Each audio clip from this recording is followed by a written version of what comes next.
Il y a environ 1 heure et demie, la Cour internationale de justice, CIJ, a rendu son arrêt sur l'affaire entre l'Afrique du Sud et Israël. Par rendu son arrêt, je veux dire que la Cour a conclu sur la question de mettre en œuvre des mesures provisoires et la nature de ces mesures. Voici mes réflexions sur ce que cela signifie pour l'état actuel du conflit à Gaza. Premièrement, la Cour a trouvé que des mesures provisoires sont appropriées. Je vais en discuter sous peu. Mais il est aussi important de noter que la Cour n'a pas entièrement satisfait aux demandes de l'Afrique du Sud. La principale demande de l'Afrique du Sud était que la Cour appelle à un cessez-le-feu comme mesure provisoire pour protéger les Palestiniens et pour prévenir des dommages potentiels. L'Afrique du Sud a argué que sous la Convention pour la prévention et la répression du crime de génocide, il existe un risque réel de génocide. Ils soutiennent qu'un génocide a lieu et que les mesures provisoires sont destinées à prévenir d'autres dommages jusqu'à ce qu'un verdict final soit rendu. Ces mesures sont censées prendre effet même avant que la Cour n'atteigne une décision finale, ce qui est crucial. La Cour n'avait pas pour tâche de déterminer si un génocide se produit réellement, mais plutôt d'évaluer la crédibilité du potentiel de génocide à l'heure actuelle.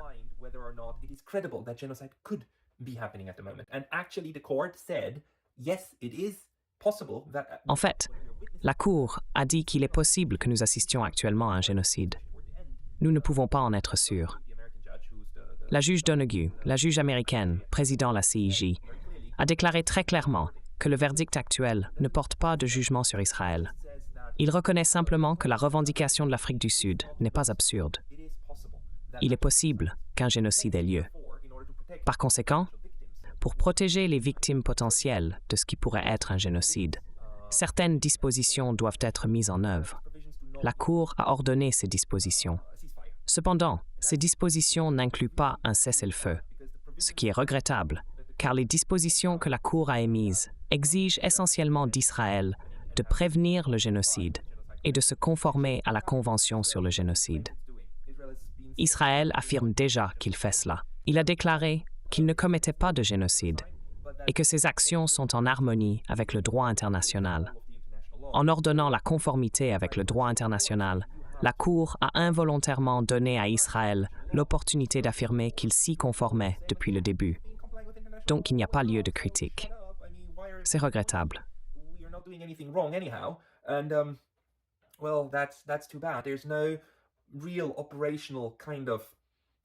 Il n'y a pas de mesure opérationnelle qui changerait immédiatement le sort des Palestiniens et de Gaza. La seule exigence est que le verdict demande à Israël de compiler un rapport sur sa conformité avec l'ordre de la Cour. C'est aussi faible que possible. Israël pourrait même ne pas compiler de rapport. Mais s'il le fait, il pourrait simplement inclure n'importe quelle sorte de justification, comme prétendre protéger les civils par des ordres de personnel militaire de niveau intermédiaire, ou en citant Netanyahou disant que les civils ne devraient pas être tués. Cependant, ce qui se passe réellement sur le terrain pourrait être complètement différent, et cela serait quand même considéré comme une conformité avec les ordres de la CIJ. Bien qu'il y ait de nombreux aspects positifs dans la décision de la CIJ, et que je suis très heureux que la CIJ ait décidé d'imposer des mesures provisoires, les mesures sur lesquelles elle a statué sont si faibles qu'il est difficile de voir comment le Conseil de sécurité pourrait les utiliser pour faire pression sur Israël. Même si le Conseil de sécurité était prêt à agir, ces dispositions ne leur donnent rien de tangible avec lequel travailler. Israël dispose maintenant d'une faille importante, car il peut prétendre qu'il se conforme déjà aux ordres. Il n'y a pas de dispositions qui peuvent être facilement vérifiées pour évaluer si Israël se conforme ou non.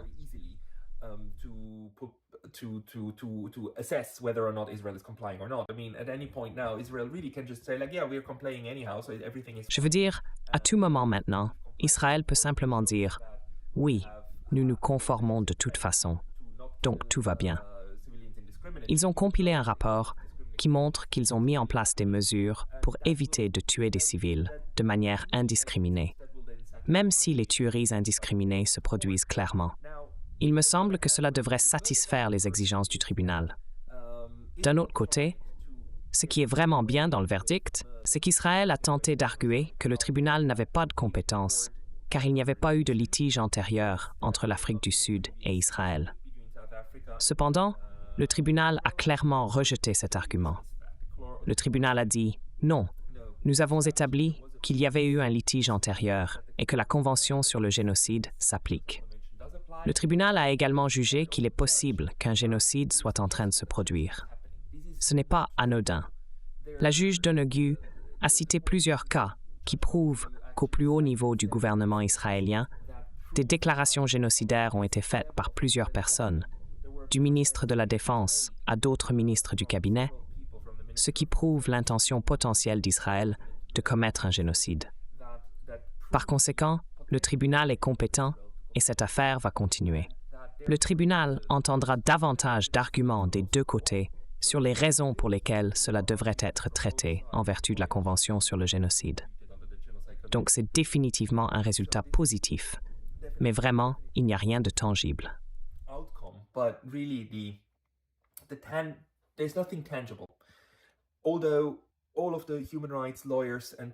Les avocats des droits de l'homme et les défenseurs des Palestiniens peuvent désormais se référer à la Cour et dire qu'elle a trouvé une possibilité de génocide en cours.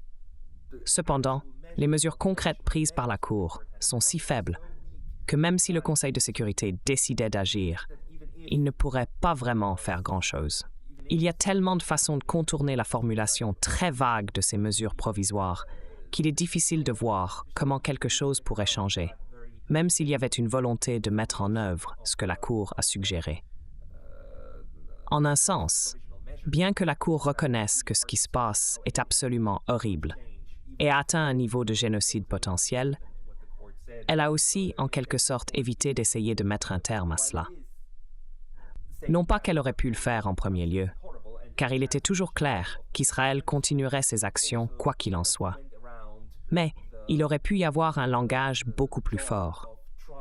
Un langage plus fort de la part de la Cour aurait facilité la tâche des défenseurs des droits des Palestiniens.